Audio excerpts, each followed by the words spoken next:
Pernah gak sih kalian ngerasa berat badan naik dikit aja langsung mood jadi drop, badan cepet capek dan baju favorit udah gak muat lagi.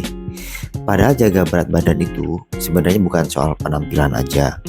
Ada alasan yang jauh lebih dalam dan penting, yaitu tentang kesehatan, kebebasan dan masa depan kita sendiri. Di video ini kita bakal bahas kenapa feel good, look good itu bukan sekedar slogan, tapi fondasi hidup yang lebih baik. Yuk kita mulai. Pertama, risiko penyakit metabolik.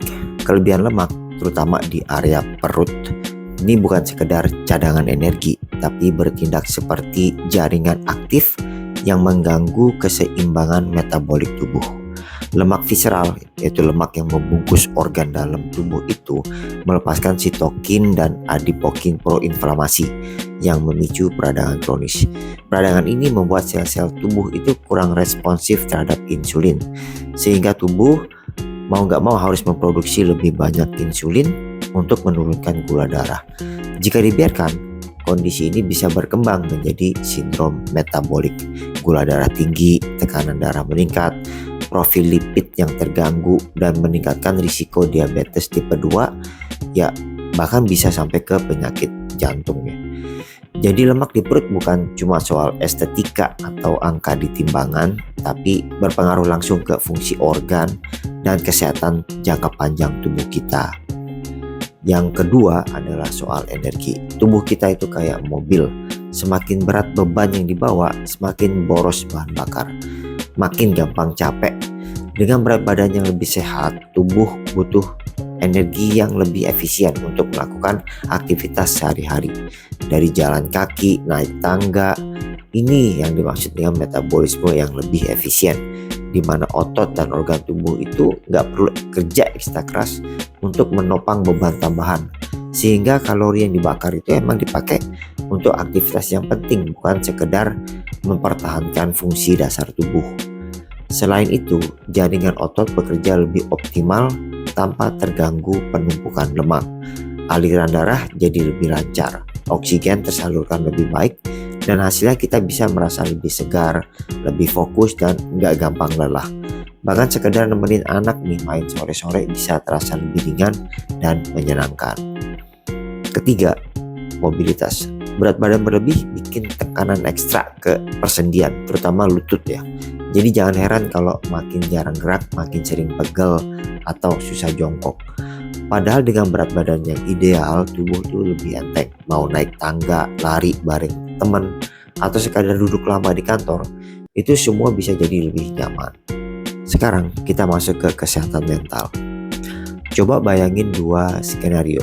Di kantor, kamu lagi presentasi di depan tim, dan hari ini kalian pakai baju yang fit di badan, nggak kebesaran, nggak kesempitan. Setiap kalian megang pointer, kalian merasa yakin, suara terdengar lebih mantap, rekan kerja terlihat fokus dengerin penjelasan kalian.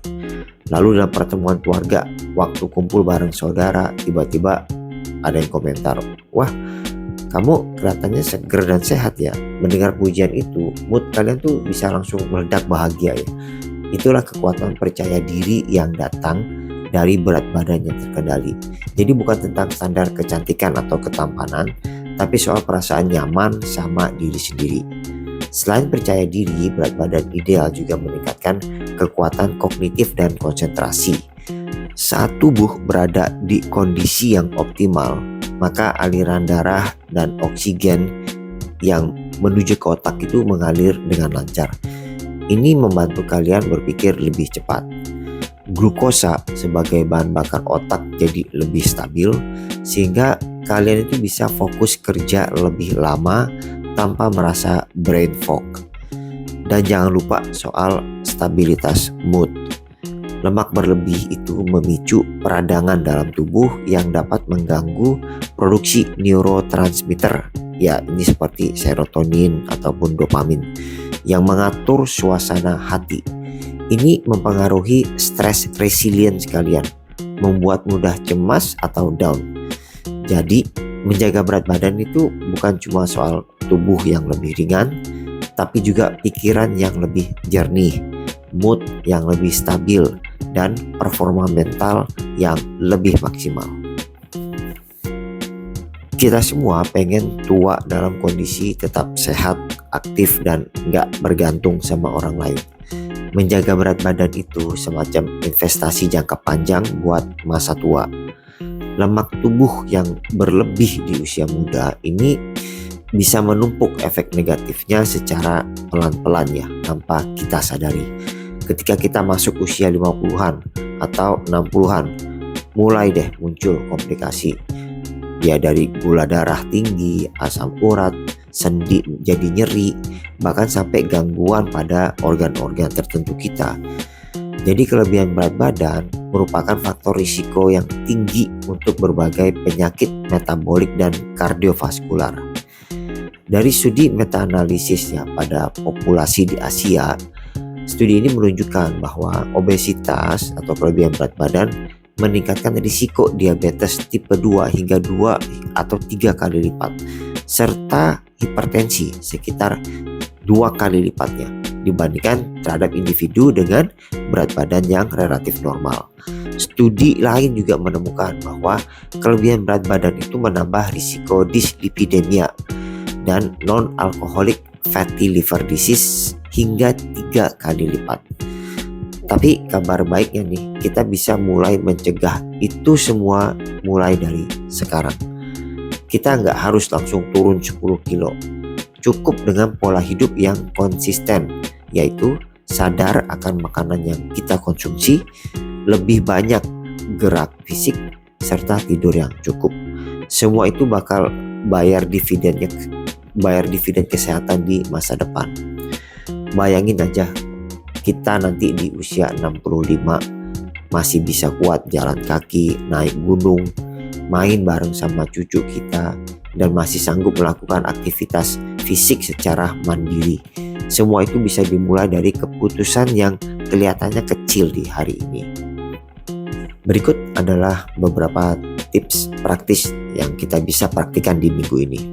Pertama adalah bawa bekal sendiri, minimal ya 2 kali lah dalam seminggu. Kalian tuh jadi lebih bisa kontrol porsi dan kualitas makanan. Yang kedua, coba jalan kaki 15 menit setelah makan siang. Ini akan membantu pencernaan dan menstabilkan gula darah. Yang ketiga, evaluasi deh cemilan favorit kalian. Kalian itu tetap boleh menikmati cemilan kesukaan kalian ya, seperti donat atau keripik, tapi lakukan secara strategis. Maksudnya itu adalah contoh, kalian tuh ingin makan donat nih di sore hari, coba tambahin aktivitas fisik lebih ekstra nih, misalnya jalan kaki 30 menit lebih lama atau naik turun tangga, atau ya kurangi porsi makan utama di hari itu.